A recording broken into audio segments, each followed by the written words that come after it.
Today we're going to start solving quadratic equations. That means we have a quadratic function that's set equal to something, and we're going to solve for x to determine what that needs to be to make a true statement. There's 5 easy steps. The first one, we change the equation, we solve it so that it's set equal to 0. That means we have x squared plus 5x plus 9 equals 0 instead of equals 8. The second step is we're going to factor the equation, which you already know how to do. The third step is we're going to take each one of those factors and then set both of them equal to 0. That's something called the zero product property, which I'll explain more in class. The fourth step is to solve each of those new equations so that we get solutions. And our fifth and final step is to write those solutions as a set. That's the ones that goes in the little brackets, which I still can't draw very well. Our first example will be x squared plus 2x equals 8. So using our steps, our first step is to set this equal to 0, which means we have to do something with this 8. So we're going to subtract it. That's going to give us x squared plus 2x minus 8 equals 0. Our second step is to take this x squared plus 2x minus 8 and factor it. So we're going to factor that, go off to the side if we need to. This factors into x plus 4 and x minus 2. Now that we have both of those factors, we're going to take each one of them and separate it. We're going to make this x plus 4 equals 0, and this one x minus 2 equals 0. That way we can solve each part. And again, that goes back to the zero product property, which basically says if you're multiplying two things together and you get 0, that means one of the two factors has to be 0. So we're just going to assume that it's one of these two factors. We're going to solve how to make each one of them 0. So continuing on, we're going to solve for this x plus 4 equals 0. We're going to subtract the 4, which is going to give us x equals negative 4, which is one of our solutions.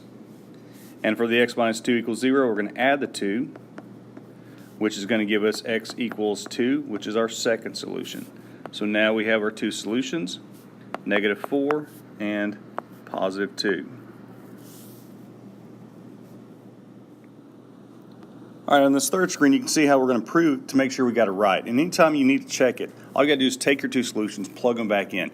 Both of them, if you've done it right, should make the equation equal 0. So we'll start by plugging in negative 4. You see negative 4 squared plus 2 times negative 4 minus 8. So that gives you 16 minus 8 minus 8, and 16 minus 8 minus 8 equals 0. So that is correct. On the right, you can see how we plugged in the 2. So we have 2 squared plus 2 times 2 minus 8. So that's 4 plus 4, which is 8. 8 minus 8 is 0. So that is correct. We have solved this correctly, found the two solutions.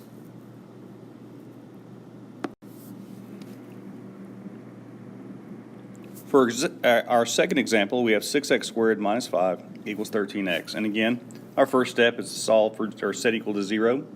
So we're going to subtract the 13x. And that's going to give us 6x squared minus 13x minus 5 equals 0. And I went ahead and wrote the equation so it's easier to work with. And now our next step is to go ahead and factor 6x squared minus 13x minus 5. We're going to factor that into 2x minus 5 and 3x plus 1. Now again, you'll need to go off to the side to do that. Use your skills that you've already learned.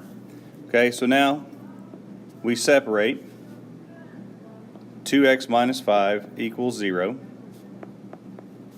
and 3x plus 1 equals 0. So in solving this, we're going to add the 5, which gives us 2x equals 5, divide by 2, which gives us 5 over 2. On the second side, we're going to start by subtracting the 1. So we get 3x equals negative 1. We divide that by 3, and we get x equals negative 1/3. So we have our two solutions, 5 halves, or 2.5, and negative 1/3. All right, here you can see the two solutions as they're proved.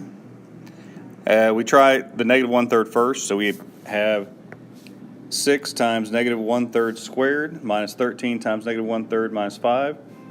That simplifies to 6/9 plus 13/3 minus 5, which we then find a common denominator, so that's 6/9 plus 39/9 minus 45/9, which gives us a grand total of 0, so that is correct. We can try the other side, the 5 over 2. So that's 6 times 5 over 2 squared minus 13 times 5 over 2 minus 5. We find that's going to give us 150 over 4 minus 65 over 2 minus 5. Finding the common denominators, that's 150 over 4 minus 130 over 4 minus 20 over 4. And that does give us 0. So finally, let's review the steps. The first step, set it equal to 0. Always do that. Second step, factor the equation. You already know how to do that. Third step, take each factor and set them equal to 0. Fourth step, solve each new equation. Fifth step, to write all your solutions as a set. And remember, there's one other step that I don't put in there, but always go back and check your work. Prove that it's right.